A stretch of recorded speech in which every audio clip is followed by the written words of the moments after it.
Ertiga गाड़ी से 1 लाख का कमाओ, 2 लाख कमाओ, और फिर उसमें इनकम नहीं बताते हैं, अर्निंग बताते हैं। तो अर्निंग क्या होती है और इनकम क्या होती है, सबसे पहले सोचना ये है हमारे। Hello, good evening guys, welcome back to a new blog. Guys अभी मैं हूँ सेक्टर 77 नोएडा में। अभी आया हूँ एयरपोर्ट से। सुबह गया था इंदिरापुरम से एयरपोर्ट तकरीबन 10 बजे के आसपास, और अभी लेके आ गया। तो अभी 8:50 हो रहे हैं। राइडर को ड्रॉप कर दिया सेक्टर 77 में, और मैं खड़ा हूँ ये गोल वाली बिल्डिंग के पास। सेक्टर 77 गोल वाला बिल्डिंग है ना, इसी के पास खड़ा हूँ। गाड़ी लगा ली साइड में। तो आज सुबह से कोई वीडियो नहीं बनाया मैंने, क्योंकि आज कोई ऐसी इन्फॉर्मेशन वाली बात थी नहीं, काम चल नहीं रहा था। कब भाई मैंने सोचा कहीं बाहर जाएंगे तो बनाएंगे वीडियो, नहीं तो शाम को बनाएंगे। सारी इन्फॉर्मेशन देंगे शाम को एक साथ बैठ के गाड़ी में, है ना। तो अभी आ चुके हैं, अब हो चुके हैं फ्री। अब इसके बाद चले जाएंगे घर, तो आगे कोई और इन्फॉर्मेशन नहीं रहेगी। तो आज कैसे काम हुआ, कितना काम हुआ, सब कुछ बताएंगे। वीडियो लास्ट तक देखना। और आज का ब्लॉग स्टार्ट कर लेते हैं सेक्टर 77 नोएडा से। गो।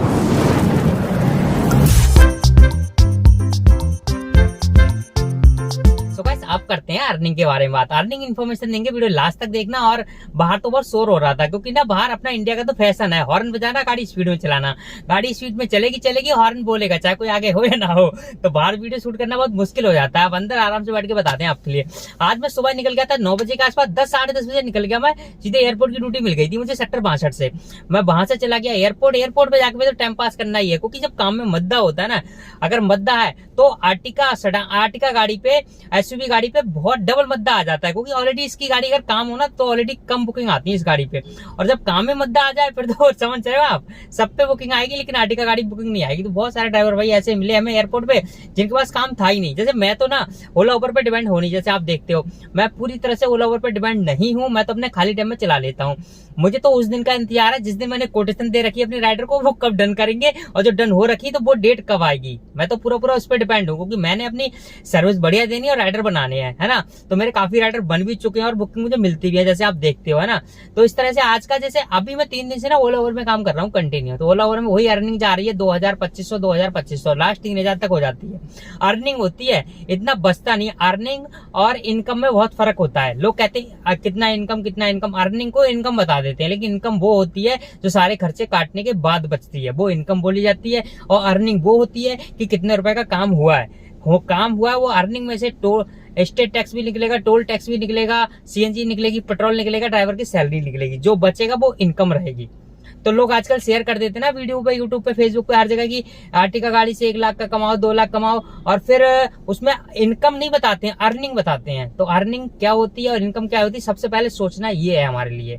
तो अर्निंग जो हमारी अभी हो रही है ना, वो 2500-3000 तक की हो रही है। आज भी मैंने 2200-2300 रुपए कर लिए। इधर से ड्यूटी लेके गया था, वो 900 रुपए की बैठी थी, उधर से लेके आया हूँ तो 1200 रुपए की बैठी थी, क्योंकि एयरपोर्ट पे अच्छा रेट मिल गया था। और इसका रेट कभी फिक्स नहीं होता, इसका रेट हमेशा ऊपर नीचे होता रहता है। इनकी कमीशन भी ऊपर नीचे होती है। ओला उबर की कमीशन अगर आज कम है तो कल बढ़ जाएगी, कल बढ़ गई तो आज कम होगी। इनका कमीशन और कस्टमर के लिए भी कभी जो गाड़ी 2000 की पड़ जाती है, वही गाड़ी 2200 की, कभी 2500, कभी 3000 भी ले लेते हैं। तो इनका कमीशन का कोई फिक्स नहीं है और रेट का भी कोई फिक्स नहीं है ना ओला उबर। अब तो ओला उबर ने अपना पूरा जड़ जमा लिया ना पूरी बिजनेस में, पूरी इंडिया के अंदर। तो ये आप मुंह मांगे रेट मांग लेते हैं। और आजकल ना कस्टमर भी कंप्लेंट नहीं करते हैं कि आज हमें ओला उबर यहाँ से 3000-5000 की पड़ी है। अगर कोई ड्राइवर पैसे मांग ले कस्टमर से कहीं 20 किलोमीटर के 300-400 रुपए, तो फिर देखो भाई कस्टमर के नखरे की, भाई ये ड्राइवर तो हमें ठग रहा है, इतने पैसे मांग रहा है। लेकिन देखो ऑनलाइन पे दुनिया डिपेंड हो गई है। अगर ऑनलाइन कोई चीज 5 रुपए वाली 50 की बिक रही है ना, तो कस्टमर कोई शिकायत नहीं करेगा। अगर मैं भी खरीदूंगा ना तो मैं भी कंप्लेंट नहीं करूंगा ये 5 रुपए की 50 रुपए में क्यों बिक रही है। और अमेजोन पे ऐसा ही होता है। अमेजोन पे मिट्टी भी बिकती है ना, तो वहां पे लोग 5 रुपए वाली चीज 50 रुपए में खरीद लेते हैं। ऐसा ही सिस्टम टैक्सी का हो गया है। टैक्सी अगर कहीं के लिए 10 रुपए में मिल रही है तो वो 10 रुपए में आपको ऑफलाइन नहीं लेके जाएंगे, ऑनलाइन वही गाड़ी 20 रुपए में, 15 रुपए में लेके जाएंगे। तो ऑनलाइन का जमाना चल रहा है, ऑनलाइन खेल रहे हैं जो लोग। लेकिन ऑनलाइन से बहुत लोगों को फायदा भी हुआ, ऐसी बात नहीं है। जो लोग बिल्कुल पढ़े लिखे नहीं थे, जिन लोगों को पता नहीं था कि हम इतना पैसा कमाएंगे ऑनलाइन में, आज वो भी अच्छा पैसा कमा रहे हैं। जैसे कि सोशल मीडिया को ले लो, जिन्हें कुछ भी नहीं आता, उनका टैलेंट अगर चल गया ना सोशल मीडिया पे, तो देखो लाखों करोड़ों कमा रहे हैं। और ऐसे हम भी देखो, हम भी ज्यादा पढ़े लिखे नहीं है, लेकिन आज की बस ऊपर वाले का रहम करम है, अच्छा कमा रहा है, अच्छा घर चल रहा है अपना, है ना, कोई दिक्कत वाली बात है नहीं। तो ऑनलाइन से काफी फायदा भी हुआ और नुकसान भी हुआ कुछ लोगों को। तो आज की इनकम जो मेरी अर्निंग हुई है वो मेरी तकरीबन 2200-2300 रुपए हुई है। अगर उसको खर्चा काट के निकालूं तो कुछ भी नहीं है, क्योंकि मेरी गाड़ी की EMI 800 रुपए की है और खर्चा वर्चा लगा के ना 300-400 रुपए बचे मुझे आज।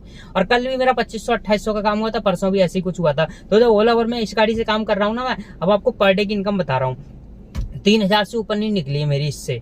3,000 रुपए से ऊपर नहीं निकली। शायद 5-6 दिन पहले एक वीडियो बनाया था, उसमें मेरी अच्छी इनकम हो गई थी, मतलब अर्निंग हो गई थी, तो इनकम भी अच्छी हो गई थी। अब अर्निंग अच्छी होगी तो इनकम भी अच्छी हो जाएगी, है ना।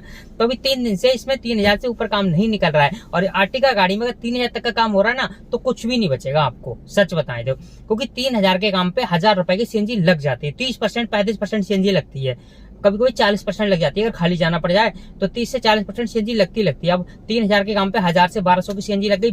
बचा कितना? बचा हमारा तकरीबन 1,800 रुपए। 1,800 में तकरीबन 700-800 रुपए की ईएमआई हो गई, क्योंकि मेरी गाड़ी की ईएमआई 21,000 रुपए की है।